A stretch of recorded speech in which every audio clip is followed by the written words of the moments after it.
What's up, everybody? My name is Kason. Welcome back to the WDL. This is the Season 3 Playoffs Top 8 round. We've got 4 awesome best of 3s for you guys today. I think it's going to be really exciting. We have 8 amazing players with a bunch of really strong teams facing off to see who is going to make it to that top 4 round for next week.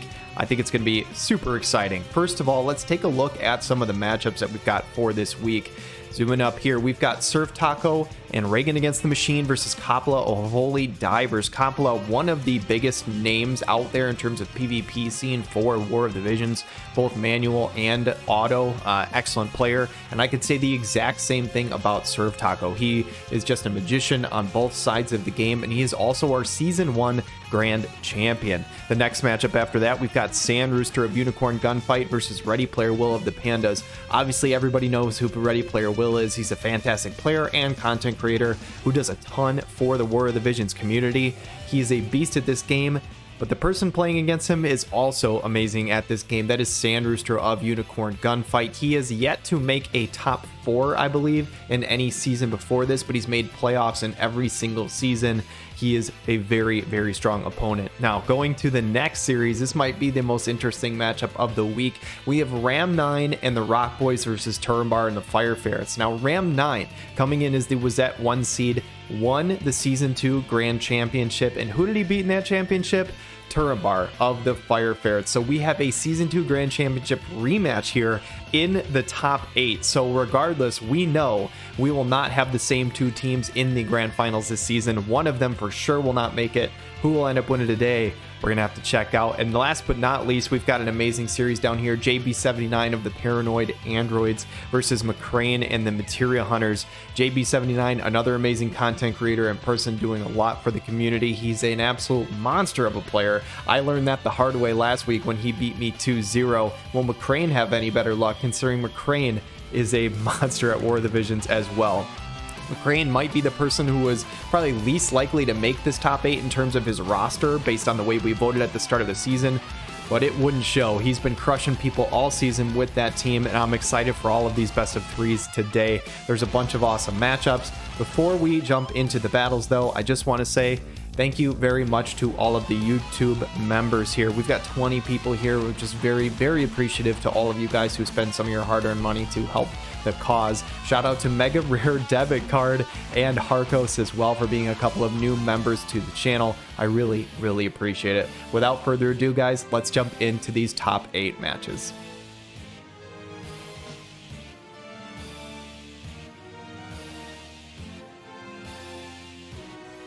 The first series of this top 8 round is a Rundall Division series. The first seed versus the third seed. Coppola and the Holy Divers versus SurfTaco and Raegen against the Machine. Channeled spell coming out from Skahal on turn 1 tells me this is Time Mage Skahal, as Calamity Stronghold comes out from Mashri Horn. And this is the composition that Coppola used last week to tremendous success to beat out Zulk in a 3-game series. Will it work for him today? As a Heart of Flutter comes out from the Marial, that Sweetheart Ildira TMR we've seen many times. The Rebel Grace from SurfTaco's. Raegen on the other side, though, getting that agility and attack up will be very nice. Miranda might be in range to deal some damage. She is. She's going to go Dispelling Thrust. 2400, removing that haste and the unit attack resist buff is going to be very useful for SurfTaco's team here. Calamity Stronghold going to be refreshed here, so another 1-hit barrier. But if this is a flare from Murmur, which I expect it is, it's going to shatter this. This could do some decent damage. 3200, not bad considering Mariel is a magic tank. Skahal is ready to go on offense though, but the magic reflex comes out from Miranda, meaning she will not take any damage from that. That is brutal to see if you are Coppola. Couple of damage chunks coming out from both Skahal and Mariel means Murmur's about half health, but Raegen gets his time to shine, protecting the Light of the Future. He actually is not in range due to the height difference to deal any damage, so now he is ready to go with his courage and all that good stuff. Dispelling Thrust dealing another 4k. Can Murmur clean this up? I don't think she can. She only did about 3,000 last time. In fact, she's going to go Knight's Blessing on herself. Full healing herself and giving herself a barrier. This Murmur tanking up all these hits has been very good for SurfTaco in this first game. Dispelling Thrust will clean up the tank, and now this is a 2v3 advantage in SurfTaco's favor. Skahal, what can he get done here? I do wonder how much that magic reflex mattered the first time. She does it again, dodges a second time. Miranda might be dead if not for these reflexes, and that is pretty massive for SurfTaco. This Sonic Octostrike Blade comes out from Raegen. The limit break is pretty huge. A huge chunk of damage onto Skahal. He is now down to his 1 health here from his infinite courage. Murmur's going to get an opportunity. Debilitating counter comes out from Skahal, but she standard attacks him, means he's going to drop. He never got a zombie TMR off or anything, which means Curative Prayer is going to whiff. And SurfTaco is looking to take this game 1 victory. Resistance break coming out from the Miranda. And Azure Blade Strike will finish off Mashri. That is a game 1 win for SurfTaco. Impressive team coming out from him. Not entirely sure how much those magic reflexes mattered or not. Tough to say. You know, considering it was still a 3v0, I think maybe SurfTaco probably still wins that, but those magic reflexes definitely helped out for sure. Let's hop into game number 2 and see how much Coppola has for an answer. Heading into game number 2 here, Coppola's playoff life on the line, and he's turning to Ramza instead of Mashri to try and win this game. It is still Skahal and Mariel, and I think Skahal is still channeling a haste like last time. So interesting enough, the shout buff comes out from Ramza, meaning protect is online for everyone. Astrius, Miranda, and Murmur here, with the Keen Blade coming out from Astrius on turn number 1. Miranda, what is she going to go for? Will it be a fast cast or a courage? It is good fortune, actually. That is the more the merrier TMR. This is a TMR we've seen SurfTaco run quite a few times over his time in the WDL. It's one he likes a lot, and it's very strong. Critical evasion and shell on the entire party is a very, very good TMR. Guard haste is going to go off on the Mariel, and they are hasted up units on both sides of the battlefield here, as Indomitability goes off from Astrius, which means he has his courage online. And as long as he has that, Astrius is still a fantastic unit. And speaking of courage, Miranda's going to copy that, go Immortal Spirit for herself. Mariel, does she have Arithmetician on? Yes, she does. Level 4 Banishka, which means she's going to get some damage online, dropping that reaction block rate as well. I don't think Murmur took any damage there. I'm not sure if she was out of range or if she has 100% magic resist. Either one is definitely possible, as Ramza is going to go for a late Keen Blade here. Skahal going to finish up his channel, so double hasted up units for Coppola. Stonega Enervator going to drop that Earth Attack resist, but Mariel tanks it up very nicely. And this time, Skahal does get his zombie TMR online before he deals any sort of damage. What can Astrius do here, though? Going to go for the Limit Break, which means this is only on Mariel, which means Skahal is fully healthy. And this could be pretty big for Coppola. 4,300 is good damage. Crystal Tracer does almost nothing, though. And I will say, in early fight here, looking pretty good for Coppola. Good damage coming up from the Ramza onto Astrius, actually. Gets him below half health. And with this hasted up lineup for Coppola, with the Mind Crusher hitting the back line, already proccing the self-heal on Miranda. This also tells me that this is Bowtie Murmur in the back, because she got drawn out with that hate. Water Good Dispeller goes off. I think I just saw a sleep. Is that an asleep Skahal? Yes, it is. And the Knight's Blessing TMR coming up from Murmur, which means Skahal cannot nuke this Astrius. And that sleep might be huge for SurfTaco in this game number 2. This looked so good for Coppola, but now Ramza and Skahal. Skahal misses 2 turns, and Ramza misses 1. And I think SurfTaco might just be able to win this now. Water Good Dispeller is going to happen again. It's going to refresh the sleep. And even with some of these water units, elemental disadvantage be damned. Skahal gets popped, and the double sleep is massive for SurfTaco.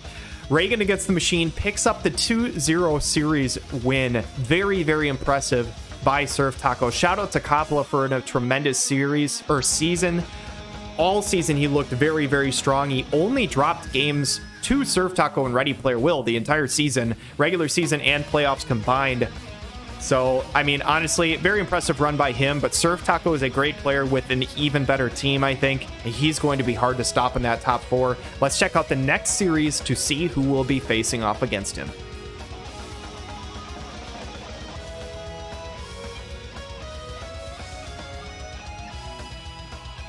Game number 1 of this series between ReadyPlayerWill and the Pandas and Sandrooster of Unicorn Gunfight. A couple of top tier teams here, and the Autumn Crux coming out from Edward Elric. This is a team we've come out from Sandrooster.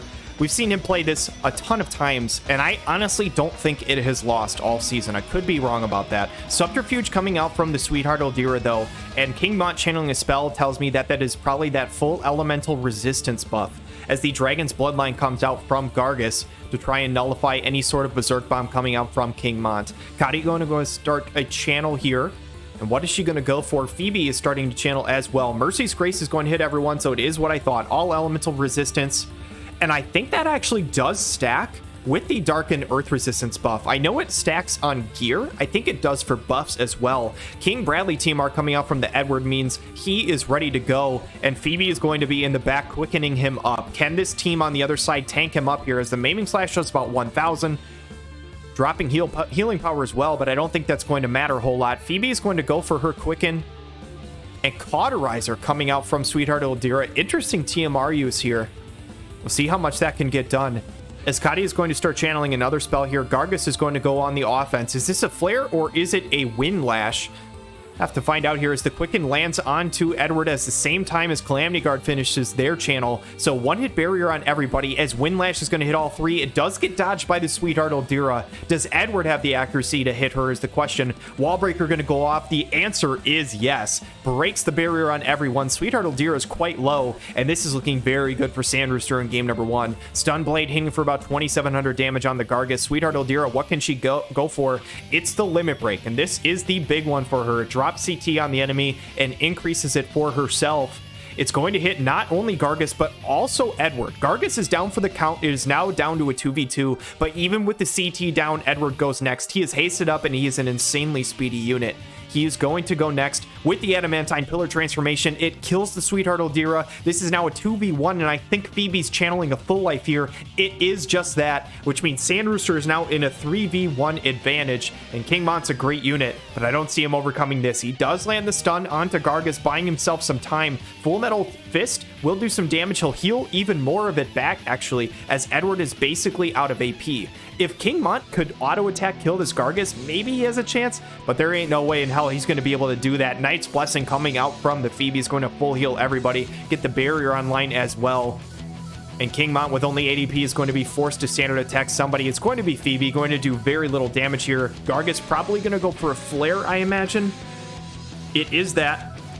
How much damage is this going to do? 6,900. A very nice amount here as Phoebe is going to start channeling what I assume is another Quicken onto Edward, but I don't think that Quicken's even going to take place as Edward is going to go up, punch him in the gut, and take the game 1 victory over the Pandas. Heading into game number 2 here, what does ReadyPlayerWill have for a response? And interestingly enough, I'm seeing 2 switch-ups on both sides of the field. March of the Stag coming out from Sandrooster's Jaden Rundall, who is paired alongside Delita and Mariol, a team we saw from him early on in the season against King Delita, I believe, week 1 or week 2. But we haven't seen it a ton since. Heart of Flutter coming out from Mariol, getting that unit attack resistance and all that movement. And on the other side for ReadyPlayerWill and the Pandas, we've got a double lightning comp, Revitalize going on turn 1 for Alphonse to try and get him tons of AP.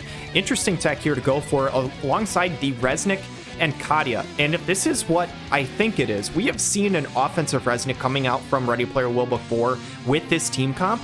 Hard to say whether it's that or if it is the supportive style. We'll have to find out here in a couple Calamity Guard coming out from the Katia, getting that one-hit barrier on everybody, nullifying statuses. The Haze TMR onto Jaden means he is ready to go. Immortal Spirit on Delita. And what does Mariol have in the tank? Does she have Arithmetician on? Yes, she does. She goes for the Hike 3 Disable. Disable does not land.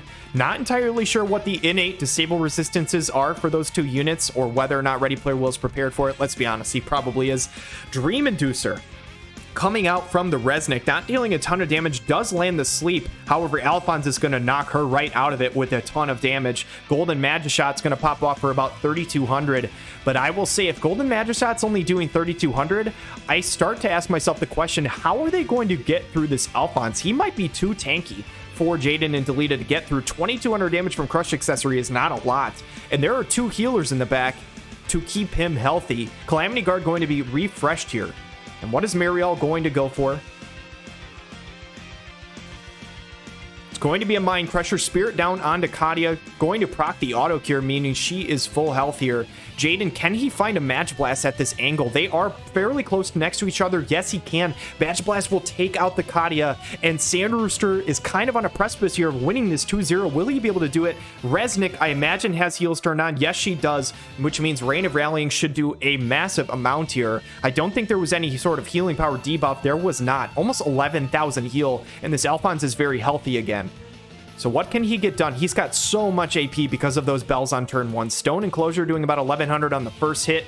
Second hit doing 1600. Does land the slow, though, which could be massive. Looking at the turn order, it looks like he jumped in front of Mariel's next turn. Magiblast Plus doing a lot of damage, though. I don't think King Delita can seal a kill on Alphonse here. In fact, he actually goes for the Resnick. Interestingly enough, because she went for that Dream Inducer earlier, I don't think she has hate down anymore. So Alphonse running out of hate, now being at 0, means that they are free to attack Resnick instead. However, she does get another heal off. Alphonse might be able to take out Mariel here. Armored Flash Kick will heal him all the way up to full. And this almost 17,000 health Alphonse is full, and he is ready to go. And again, I begs the question, will they be able to do enough damage to get through him? Crush Accessory Plus should kill Resnick. It's going to. So now it is a 1v2 in Sandrooster's favor. However, the AP advantage is in ReadyPlayerWill's favor. This could be pretty close. Boulder Blockade doing a good chunk of damage. However, Delita still has Courage. And I just realized that could be a pretty big problem for the Pandas. Magiblast Plus doing a good amount of damage, but Jaden's out of AP. They are stacked up for an AoE here. Boulder Blockade going to do a ton. Proc the Courage on Delita, who now gets CT up, so he gets another opportunity. But Jaden with 0 AP, not going to be a massive threat. Zantet Sukin coming out from Delita, so not enough AP to get any sort of massive abilities down. But the summon, the Esper will come down doing 1695, does give a map effect as well. I don't remember what Odin's map effect does, if that helps them out at all. 14 actions left. Standard attack coming up from Jaden, dealing a little over 2,000 damage. Delita with the standard attack does very little. And Alphonse, can he pull off this 1v2? He's going to punch Delita right in his face and get rid of him. He has tons of AP here.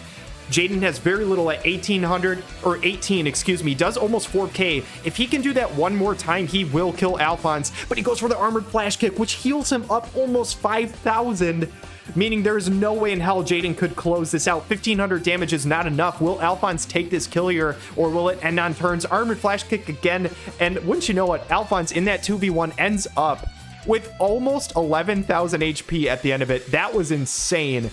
ReadyPlayerWill wins game 2, and we are headed to a game 3.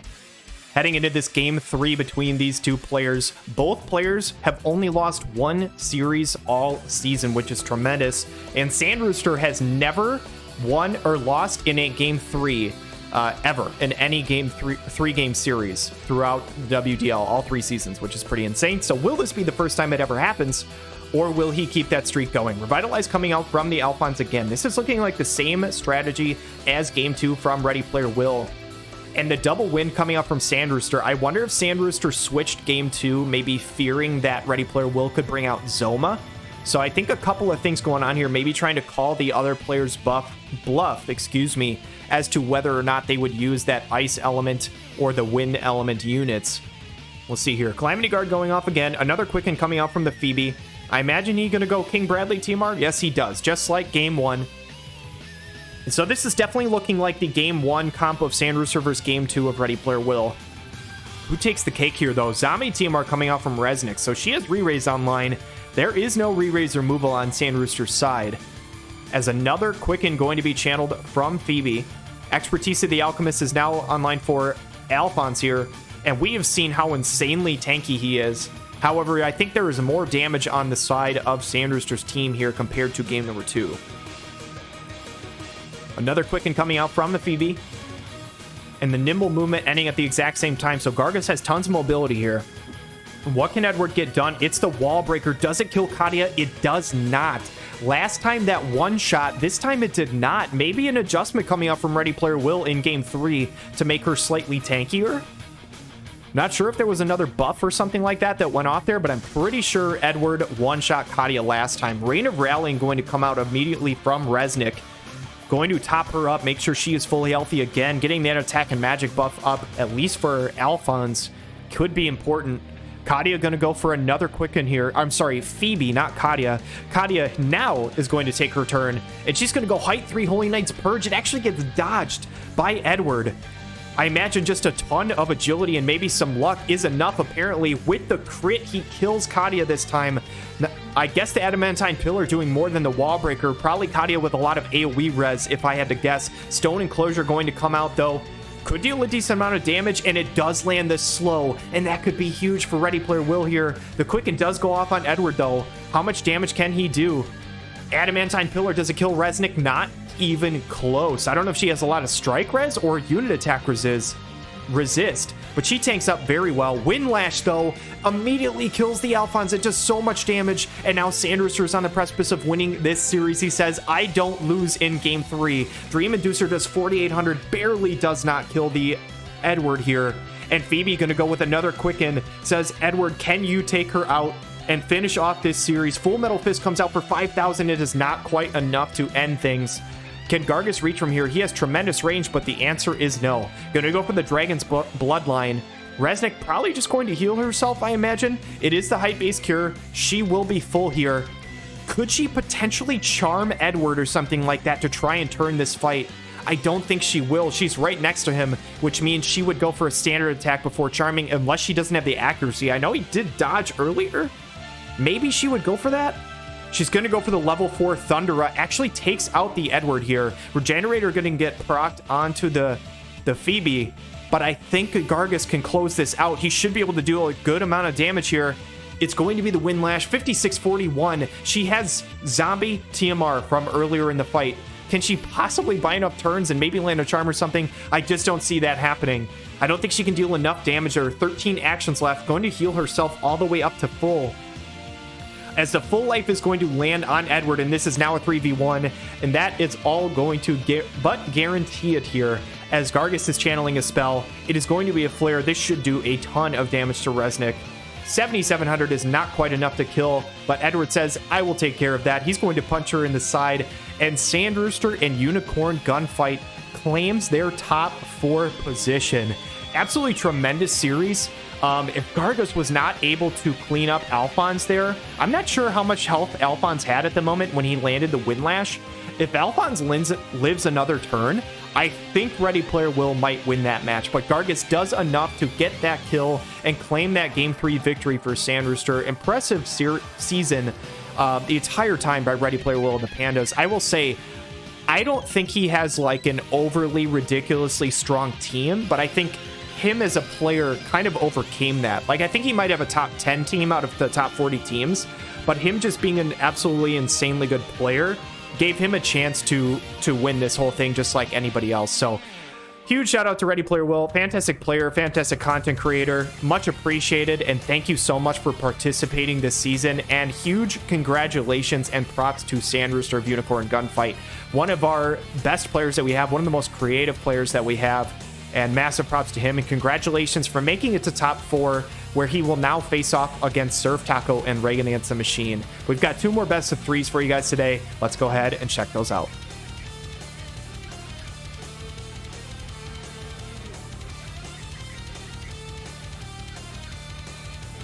Heading into our next series, we've got JB79, coach of the Paranoid Androids, versus MacRain, coach of the Materia Hunters. And MacRain, who was voted to have the 10th place roster in his own division, has managed to crack the top 8 of all 4 divisions. Incredibly impressive up to this point. Sacred Tempest coming out from the Yurima. Interesting ability with the agility up on everybody, as that pugilistic mastery coming out from Lamega. And it looks like an interesting composition. Oceanic Protection coming out from Minwu, that new Summer Glaciella team are. But the double win units of Dario and Yurima alongside Minwu running that Keen Blade. This is something we've seen multiple times from MacRain, but a brand new team we haven't seen before. I'm sorry, we've seen this one other time from JB79 earlier this season, as the Berserk Biga TMR is online for the Mariol alongside Perrine and Lamega, this massive strike composition alongside the tank. But this Yurima is a very, very scary lady. We've seen her pop off before. Draining Seal doing 2k to start this fight off against the Mariol. Guard Haste coming up from the Minwu with that Time Mage sub. And Perrine, she's going to go Raging Waters, so she has a couple of really massive buffs online before she enters the fight. Lamega going to refresh that Pugilistic Mastery, and these 2 strike units are ready to deal some damage. I mean, we're going to go for another Guard Haste. I imagine this is going to be on the Yurima, who can just absolutely clap units if she gets an opportunity. Mind Crusher doing 1440, dropping that Spirit. Guard Haste is going to be online. Now, what can Dario do here? Can you get some sort of AoE, or is it just going to be another Draining Seal? It's actually going to be a Silence Blade. Silence does not land, though.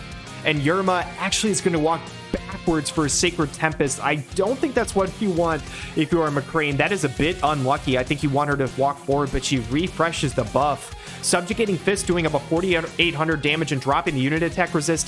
Minwoo's going to refresh buffs too. And this almost never happens to MacRain, but a little bit of a positioning thing going on here. Unfortunate. Dario is out in the middle of nowhere. Wrathful Purger. My God, 8,700 damage from Lamega. And JB79 is in a 3v2 advantage here. Level 4 Banishka going to hit both of the backline units.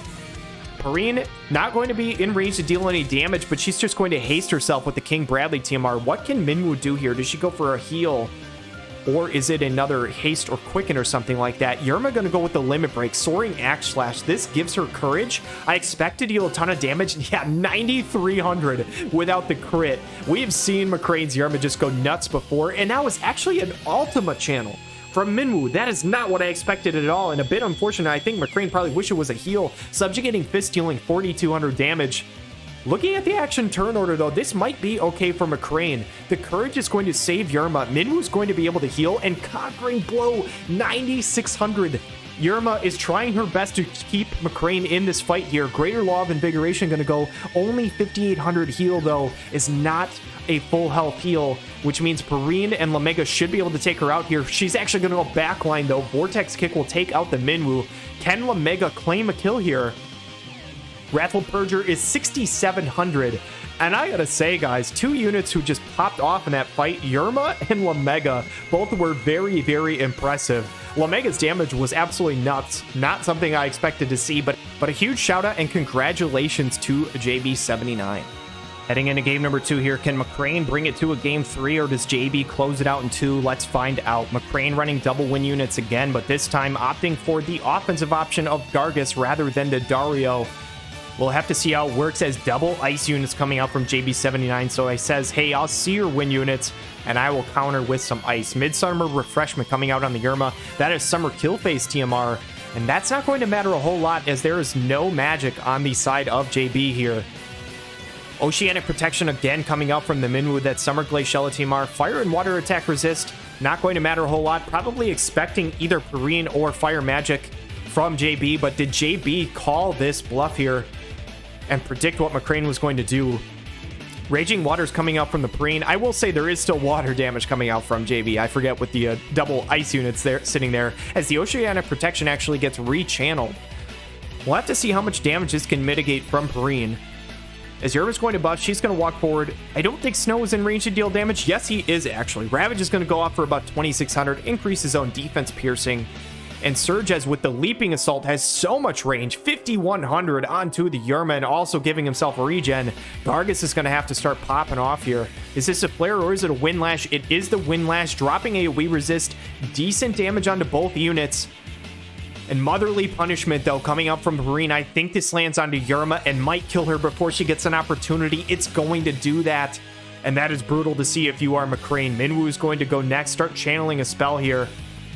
But I think it might be too little too late. Demon Purger going to pop up for 6,600 onto the Gargus. Surges should be able to claim a kill here. He will do that. And JB79, in very impressive fashion, is going to close this, it looks like, in a 2-0 win. Vortex Kick going to go 5,900 damage. Minwoo is up against it all by herself. I don't think she can do anything to finish this or do anything here. Greater Law of Invigoration will delay the fight just a little bit, but Snow going to standard attack, get some AP up. And Minwoo is going to try her hardest to troll me to try and drag out this battle as long as possible, as Vortex Kick just barely does not clean it up, but Surges says, I can do it, no problem, stabbing her through the side. And that is a 2-0 series victory for JB79 and the Paranoid Androids. A very impressive series, and just congratulations to JB. A couple weeks now, he has done an excellent job in picking his units in the right spots. Just really, really impressive to see. And shout out to MacRain and the Materia Hunters. MacRain, who is an amazing person and just an incredible player as well. I think his roster honestly was nothing crazy, and he did just absolute wonders with it all season, especially with units like Yerma, who are just never seen in PvP. It was really cool to see her pop off a number of times. And huge shout out to MacRain for a very impressive season, but JB79 in his rookie season of the WDL is going to claim a spot in the Final Four. and will face off against either Ram 9, his guildmate, or Turambar, somebody who he beat earlier in the regular season. Which one will it be? Let's find out. Jump into this final series.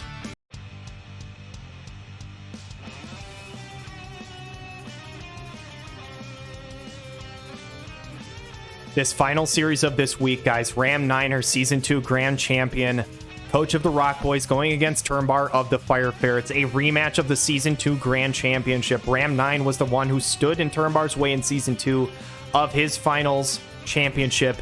Does Turambar get his revenge, or does Ram 9 do it to him again? Let's find out here. Raegen, Surges, and Alphonse coming out from Ram 9, and then Alphonse on the other side for Turambar, alongside Merluc and Pissarro. And hold on a minute here. Instead of running Edward Elric, Turambar might have done something really crafty here, putting in the Pissarro instead of Edward to try and help that elemental side of things here. As Ram 9's Alphonse rocking 16.4k HP, Izumi stance, he's going to start walking forward. And a lot less health on the side of Pissarro here, but he can be pretty dodgy and could do some pretty good damage. We'll have to find out here. Focus Fist going to come out from the Merluc, going to get Protect onto both her and the Pissarro. Alphonse on the other side with Expertise of the Alchemist, walking forward. And this fight should kick off pretty shortly here. I imagine Raegen going to go for his Courage buff. He is going to do that. Also gives him Reaction Block rate and AP cost down. Surges has some pretty massive range with his Leaping Assault, but he still cannot reach at the moment. Sharp Spear Resolute going to go off, and he's going to close the gap a little bit. Pissarro is going to kick this fight off. Strike Up Ruin doing 3,300 damage. Not a ton. Alphonse tanking that up quite well on Ram 9's side here. And what can he do in return? Armored Flash Kick, 2,000. I am curious. It's interesting that he went for that instead of the AoE. I think he could have found one there. Maybe an accuracy issue. Merluc cannot find any sort of damage, though, as Boulder Blockade is going to go off from Turambar's Alphonse. And these two giant metal men are going to face off against each other. Crimson Cut's doing another 3k to the Alphonse, but he is just tanking this up oh so nicely. In store for the Raegen as he is going to close the gap. I do wonder, maybe Ram 9 has some AoE skills turned off to make sure that he goes for Armored Flash Kick to try and make him live longer. That is very possible as well. Surge is going to go forward. Leaping Assault would have hit all three, but Pissarro dodges it, and that also makes it so that he gets his defense and slash attack piercing rate up. Turambar's Alphonse going to go with the Stone Enclosure. Does it land a slow? It does. 1,600 damage, and the slow is going to be pretty massive. Ram 9's Alphonse does go next. Does he go for another Armor Flash Kick? Yes, he does. That tells me that I think he has other skills turned off to make sure that he just survives as long as possible for Raegen to deal the damage. Pissarro responds with some damage. Merluc is going to take out the Surges, and Turambar and the Fire Ferrets are out to an early 3v2 lead, but they are stacked up in an AoE here. Actually, Terra Slash coming out from the Raegen, 6,200 damage, means he could kill Alphonse the very next hit if he gets a chance. Focus Fist doesn't do a whole lot to Raegen. Actually tanks it up pretty nicely, but it looks like the Alphonse on Ram 9 side is out of hate, and that means Pissarro might be able to clean this up. AP Break Lance dealing 7k, procs the Courage. Raegen is going to heal himself up. He has 101 AP. Can he find an AoE? No, he cannot. Azure Blade Strike is going to kill Turambar's Alphonse. And maybe that's not the case. Maybe there's just tons of AoE resistance on Turambar's side. That is very possible. Hellblaze Requiem coming out. The Dark Ifrit summon for the Pissarro. The 2v2 advantage here, but Ram 9's units are going to go next. Alphonse, do you have a guaranteed hit here? Armored Flash Kick going to do 4,200 and heal himself up massively against the Pissarro, but the Azure Blade Strike doesn't land onto Pissarro. Raegen, if he could have found that damage, might have turned this in Ram 9's favor, but I'm not so sure. This is going to be very, very close down to the wire. Merluc should be able to get a kill here. Arm Break is 3,300 damage, and this slow on Alphonse is so massive here. Only 12 actions left. I'm pretty sure he's only going to get one more turn in this fight. Pissarro doing a little bit of chip here. Merluc, can she do anything significant? Arm Break is a nice little slash chain. Maybe Pissarro can capitalize, but this Ram 9 Alphonse is just built different. He is so tanky. But with that slow, and he doesn't have AP, this fight might just end on turns. Merluc going to go with the pummel, can't kill him. I think that's going to be it. This game one is going to end on turns. I accidentally clicked the wrong button and stopped my recording, but what I was going to say is that Turambar picks up the game one victory for the Fire Ferrets. A very, very close game one. A couple of things gone a little differently. Ram 9 might have picked that up. Let's head into game two and see what he has for a response. Heading into game number 2 here, Turambar is running the exact same comp as game 1, and actually, I think that Ram 9 is doing the same thing as well. So interestingly enough, I wonder if Ram 9 tried to predict that he would have switched. He is still at a little bit of an elemental disadvantage here, but then again, Ram 9 almost won that first game. A couple of things going a little differently might have pulled it off. The 9S TMR coming out from Surges, I think he went for this in game 1 as well, as the momentum. King Bradley TMR online for Raegen. And I think this is a little different than first game. I don't think that's the same buff order from Raegen. I think he had him stacked up to get his AoE buff off first. So maybe going for King Bradley TMR into his Courage. That is what he's going to do. So maybe Ram 9 opting for a more offensive option here. Pissarro's going to go first. Strike of Ruin removes the Courage from Raegen, though. That could be pretty massive, as Alphon's going to find a boulder blockade. Raegen is quite low. Just kidding. He is full health because of that heal back. All part of the plan. Surges is going to go next. He's going to find an armor piercer, which only does 427 and doesn't debuff the defense. A lot of debuff resistance on that Alphonse, as set the pace coming up from Merluke, the Addison Ray TMR, to try and mitigate any sort of haste stuff that could come out from Ram 9. That might be useful in the coming turns. Boulder Block 8 going to hit the 2 backline units. The Pissarro does dodge it, though. Raegen going to go next with the Mountain Dive, and Pissarro dodges again. Their Protect gets removed, but at some point, it does not matter. Strike of Ruin going to remove that haste because of that Addison Ray TMR. Surges is going to go next, but can they deal any damage to this Pissarro? Is he just too dodgy? Gonna go for the Vacuum Slash, which removes the Merluke from the fight. This is now a 3v2 in Ram 9's favor. Alphon's gonna go for the Boulder Blockade. Cannot find any kills, but Pissarro might be able to on this Raegen. If he does, I think it's probably over. AP Break Lance kills the Raegen. It is now down 2v2. Alphon's gonna go next with the 49 AP. Gonna find the Boulder Blockade again, but this is the third dodge for Turambar's Pissarro, and it looks like to me he is just too damn dodgy. Obliterate going to do very little to Turambar's Alphonse. Pissarro actually going for the Surges here, interestingly enough. As Alphonse going to standard attack too, everybody is running out of AP. It's just a tavern brawl out here. No special abilities. People are just drunk and fighting. Arm Break coming out, not dealing any damage to the Pissarro. Can anybody hit this guy? I think the answer is no. Obliterate comes out, which procs the Doom onto Alphonse, interestingly enough. But Pissarro finds AoE, and Turambar and the Fire Ferrets are on the precipice of winning this series. Focus Fist comes out, kills Ram 9's Alphonse, and Turambar and the Fire Ferrets, who lost in the Grand Championship against Ram 9 in Season 2, finds their revenge in 2-0 fashion. GG. First of all, huge shout out to both players here. Amazing people and amazing players. Ram 9, just a really awesome guy who did tremendously well in Season 2, and honestly, I think he did amazing all season this year as well. Turambar's team is absolutely just ridiculous. It is very, very strong, and he is just as good of a player, so he's going to be very, very hard to take down in that top 4. But again, huge shout out to Ram 9 all season, and congratulations, massive congrats to Turambar and the Fire Ferrets. All right, guys, I hope you enjoyed those best of 3s. One little shout out in the top 4. I do plan on doing some matchup preview graphics like I used to do in prior seasons. I haven't been doing them this season just because they are a big time commitment for me, but I do want to do something a little special for the top 4. So you can look forward to those next week, especially considering that the top 4 is actually best of 5 rather than best of 3. So that being said, I do hope you enjoyed these best of 3s, and let's take a look at who the top 4 teams are. It is none other than SurfTaco of Raegen Against the Machine, our Season 1 champion. He hasn't lost a series all season, all the way up to the point that now he is in the top 4. Coppola, shout out to him.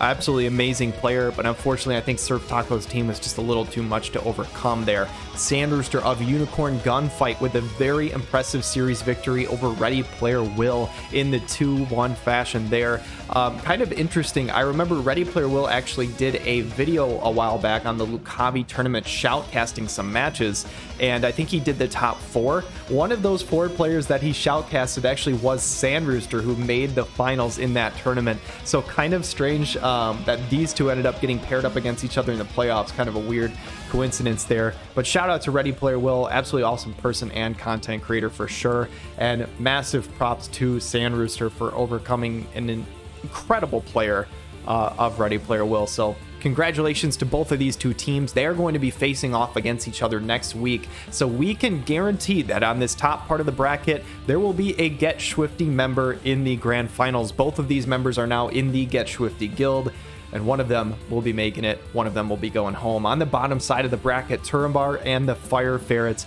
Season 1 and Season 2 got second place, made it to the grand finals twice in a row. He is trying so hard to try and get that championship, and he had to go through the team that beat him last season. He overcame 2-0 in a very impressive series. Ram9 and Turambar, both amazing people and amazing players. Shout out to both of them, and congratulations to Turambar for getting his revenge there. And the last but not least, JB79 overcame MacRain 2-0 in their series. JB79 is a beast, and his team is really coming together, especially in the playoffs. He's busted out a few new teams that we haven't seen him use before over the last couple weeks, and he's just showing how creative of a player that he is. So next week is a Heinler division matchup. There's, unfortunately for me as a Wazette player, no Wazette teams left here. So there will be a Heinler team in the grand finals. Will it be the 2 seed or the 1 seed, Turambar or JB? JB79 won the series last time 2-0, so it'll be interesting to see how it goes this time. Again, it'll be best of 5 this time.